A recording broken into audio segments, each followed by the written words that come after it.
نحمده ونستعينه ونستغفره ونؤمن به ونتوكل عليه ونعوذ بالله من شرور أنفسنا ومن سيئات أعمالنا من يهده الله فلا مضل له ومن يضلله فلا هادي له ونشهد أن لا إله إلا الله ونشهد أن سيدنا حبيبنا شفيعنا مولانا محمد وعلى آله وأصحابه وذرياته وعلماء أمته وسلم تسليما كثيرا كثيرا أما بعد فأعوذ بالله من الشيطان الرجيم بسم الله الرحمن الرحيم فاذكروني أذكركم واشكروا لي ولا تكفرون وقال الله تبارك وتعالى في موضع آخر فإذا قضيتم الصلاة فاذكروا الله قياما وقعودا وعلى جنوبهم وقال الله تبارك وتعالى يا أيها الذين آمنوا إذا لقيتم فتنة فاثبتوا واذكروا الله كثيرا لعلكم تفلحون وقال النبي صلى الله عليه وسلم عن أبي هريرة رضي الله تعالى عنه قال النبي صلى الله عليه وسلم يقول الله تعالى أنا عند ظن عبدي بي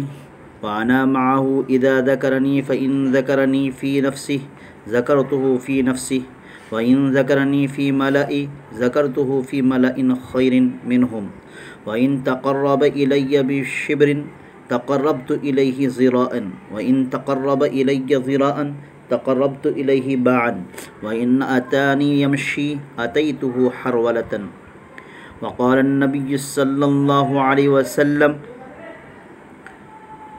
أنهما شهد على النبي أنه قال لا يقعد قوم يذكرون الله عز وجل إلا حفتهم الملائكة وغشيتهم الرحمة ونزلت إليهم السكينة وذكرهم الله في من عنده قال رسول الله صلى الله عليه وسلم لا تقوم الساعة على أحد يقول الله الله وفي رواية عنه قال رسول الله صلى الله عليه وسلم لا تقوم الساعة حتى لا يقال في الأرض الله الله أو كما قال عليه الصلاة والسلام۔ حضرات علماء کرام، برادران اسلام اور میرے مسلمان بھائیوں اور عزیز طلبہ، آج کا یہ دن انگریزی مہینے کے اعتبار سے آج 1 تاریخ ہے۔ آج جامعہ اسلامیہ مظہر العلوم خوشباغ میں ذکر کا محفل منعقد ہوتا ہے۔ آپ حضرات یہاں تشریف لائے ہیں،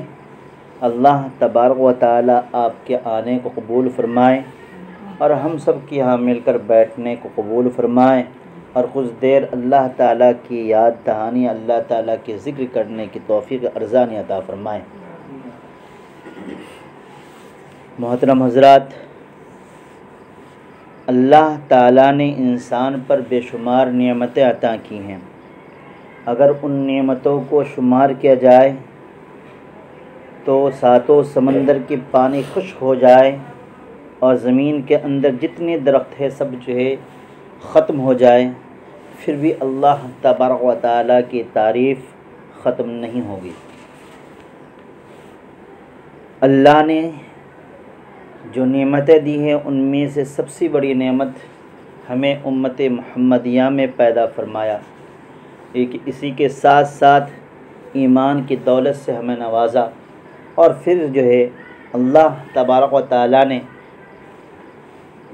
اربوں لوگوں میں سے اپنے ذاکرین میں سے بنایا اور اللہ نے اپنی ذکر کرنے کی توفیق عطا فرمائی، اور تھوڑی دیر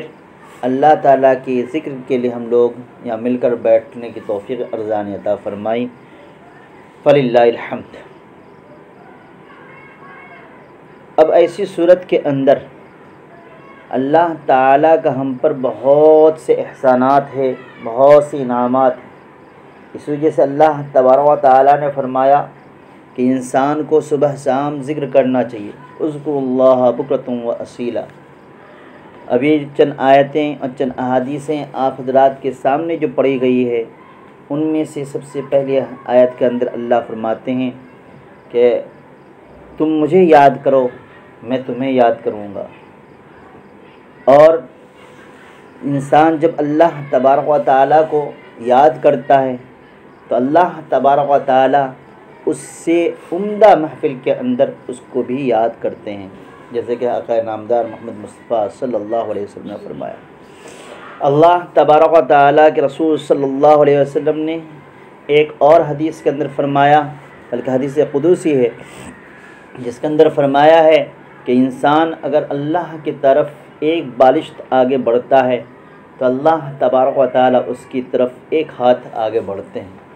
اگر انسان اللہ تعالیٰ کی طرف ایک ہاتھ آگے بڑھتا ہے تو پھر جو ہے اللہ تبارک و تعالیٰ اس کی طرف ایک باہ آگے بڑھتا ہے، اور اگر اللہ تعالیٰ کی طرف انسان چل کر جاتا ہے تو اللہ تبارک و تعالیٰ انسان کی طرف دوڑ کر آتے ہیں۔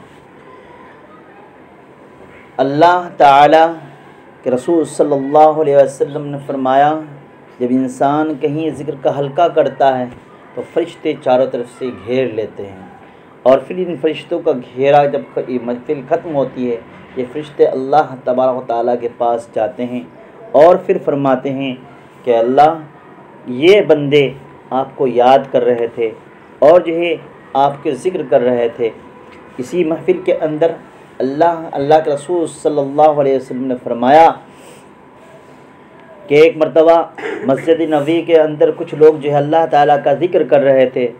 تلاوت کلام اللہ کر پڑھ رہے تھے، اور اسی طرح سے ذکر و اذکار کے اندر دعاؤں کے اندر مشغول تھے۔ تو اس وقت اللہ کے رسول صلی اللہ علیہ وسلم نے فرمایا کہ جب تم جنت کی کیاریوں میں سے کسی کیاری کے پاس سے گزرو تم اچھی طرح سے چڑھ لیا کرو۔ لہذا ان ذکر کے محفلوں کو اللہ کے رسول صلی اللہ علیہ وسلم نے جنت کی کیاری سے تشبیہ دی۔ میرے محترم بزرگوں دوستوں، اللہ تبارک و تعالیٰ کا اتنا احسان ہے بندوں پر کہ رات دن بھی اگر ذکر کرے تب بھی کم ہے۔ انسان کو اللہ تعالیٰ نے جب پیدا کیا تو اس کے اندر دو قوتیں دی، ایک دی گناہ کرنے کی طاقت اور ایک دی نیکی کرنے کی طاقت، اور پھر ان طاقتوں پر انسان کو مکمل اختیار دیا اور اس کو آزاد چھوڑ دیا، چاہے گناہ کا کام کرے چاہے آخرت کا جو ہے نیک کام کرے،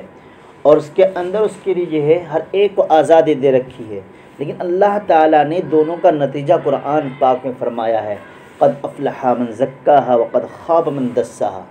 جس نے نفس کی اصلاح کی وہ کامیاب ہو گیا، جس نے نفس کی اصلاح نہیں کی ناکام ہو گیا۔ اللہ کے رسول صلی اللہ علیہ وسلم کی ایک حدیث ہے، اس میں اللہ تبارک و تعالی اللہ کے رسول صلی اللہ علیہ وسلم نے فرمایا کہ جب بندہ گناہ کرتا ہے تو اس کے قلب کے اندر سیاہ نقطہ جم جاتا ہے، اور پھر جو ہی گناہ کرتا رہتا ہے اس کے قلب کو وہ سیاہی پورا ڈھانک لیتا ہے، اور پھر اس کی بس اوپر جو ہے اس کے دل کے اوپر دین کی باتوں کا کوئی اثر نہیں ہوتا، چاہے کتنی دین کی باتیں اس کے سامنے پیش کی جائے اس پر کوئی فرق نہیں پڑتا۔ لیکن اللہ کے رسول صلی اللہ علیہ وسلم نے اس کی کاٹ بھی بتایا، اور ایک حدیث میں اللہ کے رسول صلی اللہ علیہ وسلم نے فرمایا لِكُلِّ شَيْءٍ شَقَّالَةُ الْقُلُوبِ ذکر اللہ۔ ہر چیز کو صفائی کرنے کا آلہ ہے، کپڑے گندے ہو جائے صابن سے صاف ہو جاتے ہیں، اگر جو ہے صحن گندا ہو جائے پانی سے صاف ہو جاتا ہے، شیشہ گندا ہو جائے اس کے اندر جو پوچھا لگانے سے صاف ہو جاتا ہے۔ غرض یہ کہ ہر گندگی کو صاف کرنے کا ایک آلہ ہے، اور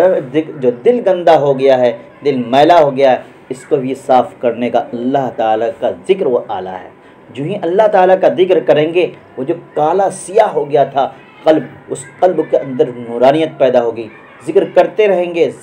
رہیں گے اور نورانیت کے اندر اور بھی جو ہے روز افزا تیزی آتی رہے گی، اور ایک دن دل چمکے گا، بالکل مثقل ہو جائے گا، بہت ہی خوبصورت ہو جائے گا۔ پھر اللہ تعالیٰ کے ذکر کرنے میں، اللہ تعالیٰ کے کلام اللہ کو پڑھنے میں، اللہ تعالیٰ کی جو ہے بات کرنے میں، اللہ تعالیٰ کی تذکرہ کرنے میں، اللہ تعالیٰ کے احکام کو ماننے میں انسان بالکل خوشی محسوس کرے گا۔ آج دنیا پریشان حال ہے، اپنی پریشانیوں کے لیے طرح طرح کی چیزیں وہ حربہ اختیار کرتا ہے، لیکن ان پریشانیوں کا حل اللہ تعالیٰ نے قرآن میں فرمایا ہے، الا بذکر اللہ تطمئن القلوب۔ یاد رکھو، اگر تمہیں جو ہے اطمینان قلب حاصل کرنا ہے، ذہنی سکون حاصل کرنا ہے، اللہ تعالیٰ کے ذکر، اللہ تعالیٰ کی یاد میں لگ جاؤ۔ اللہ تعالیٰ کے یاد میں لگنے کے لیے یہاں جامعہ خوشباغ والوں نے بھی جو ہے یہاں پہ یہ بنایا ہے نظام، اور اس نظام کے تحت یہی ہے کہ ہر انگریزی مہینے کی پہلی تاریخ کو یہاں پہ جو ذکر کا حلقہ لگتا ہے، ذکر کی محفل سجائی جاتی ہے، اللہ والے آتے ہیں، اللہ سے محبت کرنے والے آتے ہیں، شریک ہوتے ہیں۔ اب جو ہے تھوڑی انہی باتوں پر میں اپنے اور زیادہ باتیں نہ کہہ کے، اللہ تعالیٰ ہم لوگوں بھی اللہ تعالیٰ اپنے مقبول بندوں میں شامل فرما لے اور ذکر کرنے کی توفیق عطا فرمائے، جامعہ کو خوشباغ کو جو ہے قبول فرمائے، یہاں کے طلبہ اساتذہ کو قبول فرمائے، یہاں کی ضرورتوں کو قبول فرمائے۔ انہی باتوں پر اپنی بات کو ختم کرتا ہوں، وآخر دعوانا الحمدللہ رب العالمین۔